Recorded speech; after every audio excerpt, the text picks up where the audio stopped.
snack has played a huge part in my training camp. The protein, the ZMA, everything, the pre-workout, it's played such a major part in my training camp, keeping me healthy, keeping me recovered, keeping me feeling good, strong, and ready for my next workout.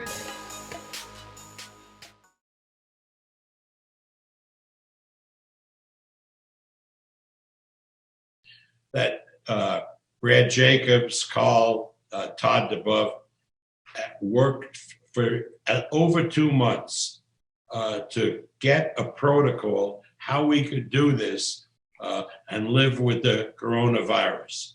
It was a lot of work. We got big medical help. In Nevada, the former head of the MGM is now the coronavirus czar. Jim Marin got us all the testing and everything to enable us to get events on without spectators. But my point is that we have a 30 to 40 page protocol that we've used, which has been cleared by everybody, all medical authorities, to open up boxing without spectators. And I want to reach out to all the promoters all over the world. Just contact us and we're happy to send you the protocol. You don't have to use it, but I think that would be our contribution to boxing, that it's available, and anybody that wants it and is thinking about opening up boxing in their jurisdiction without spectators, I suggest that they review this protocol and see if they can follow it, and it'll help them to open up boxing. That is very, you have to be praised for that, because we often find in our world that closeness, that ego, that abuse of power in which people like to hold on to things. And for you to open up the protocol and your ideas and your success programs, that is loable, and that I congratulate you for doing that. Yeah, this is not the time for people to be selfish. This is the time to realize that everybody involved in boxing are colleagues, and we should do what we can to help each other. Absolutely. We have some artwork of the upcoming events that we're going to be showing on the screen. I think the world is waiting. We are all excited.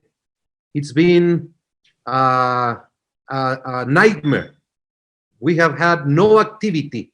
So you want to tell us about this Stevenson Caraballo event, June 9 at the MGM?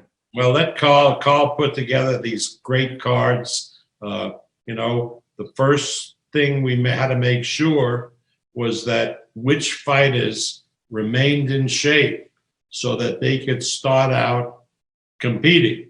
Some of the fighters that we were considering weren't yet ready, so they're going to go later on. So, Carl, talk about the fights. Sure. First out of the box in the main event would be Shakur Stevenson, who's obviously one of the bright young stars in today's sport. He's making his debut at 130 pounds, moving up in weight. He's still a champion at 126, but, you can see from the size of the kid himself that he's growing. So eventually, or pretty soon, he'll be campaigning at 130 pounds. Caraballo is a solid fighter out of Puerto Rico. And what Bob alluded to earlier is when we had to finally come up with confirmed dates, we really had to see who would be ready to go first out of the box. And knowing Shakur, he's always in the gym, he always stays in shape. So we knew that he was definitely one of the guys that we could look at, and why not come back with Shakur? Then the prospect is you have to go out and try and find opponents that really want to fight Shakur, that can get in the country, all those parameters that need to be met. And, Brad Goodman and Bruce and all of us would huddle up and say, okay, who's actually available? Then you got to find out, okay, I got good news for you. I got a fight for you, but the bad news is it's against Shakur. But this kid stepped up to the plate right away. And, kudos to him. He's on his way from Puerto Rico to Las Vegas right now as we speak, as is Shakur, to undergo the protocol that we spoke about earlier. But no better fighter than to start off the series with Shakur Stevenson, who, as you know, was scheduled to fight Miguel Mariaga back in March in New York, and literally 2 days before the fight, everything was canceled. I mean, that's when this whole pandemic really hit levels that none of us have ever seen before. So it's great to get him back right now. And unfortunately, Mariaga Yes. went back to Colombia, Right. and therefore we can't get him in Right. for that fight. So you have to understand, a lot of these fights that we're doing, we don't have available to us fighters who are residing outside of the United States. Which limits the talent pool, especially in the lower weight classes. Later on in June, we have one Tuesday night, we have one of the Maloneys, and the next Tuesday night is twin brother fighting. They're Australia, and they called us and they said that they want to get in action with us. And we said, well, sorry, we can't do anything because you're in Australia. And how they did it, they went to the Australian government, they got special permission. And one Sunday, they ended up, both of them, in Las Vegas. We put them into a sort of a quarantine. We got them tested for the virus. They're negative. They came up to the office yesterday, and they're ready to go. So I say to anybody listening, if you got a fighter and he's outside the United States, and you know, or you can figure out how to get him here, assuming he has a visa, like the Maloney kids already had visas, hey, just call us. Yeah, we'll give you a date right off the bat. We're happy to use you. Right. I got all these great UK fighters that I can't bring in because there's a travel ban.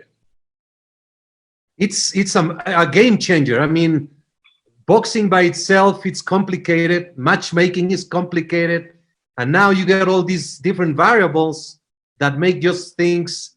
But this is something to adapt. And you're taking a huge step. And it's very exciting.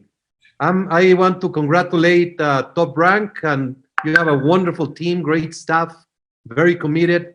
And also the Nevada Commission, who is working diligently to find the ways to open up and understand the need for sports to get back into action.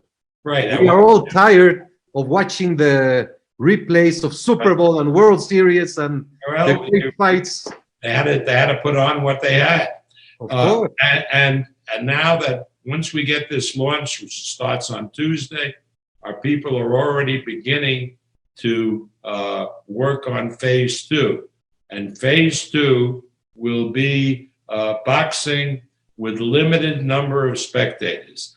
In other words, we hope that by September, we'll be able to do like the great Lomachenko against Lopez. That's a big fight. That's a big Do fight. it with, say, in a 10,000-seat arena with maybe 2,000, 2,500 people spread out, provide them with food and everything. I mean, we're figuring out how to do that, how to get that done. Or also for bigger fights like Fury and Wilder, which we hope to, if we're going to do it in the United States, we have to do it before the end of the year. And we're looking for a big place like the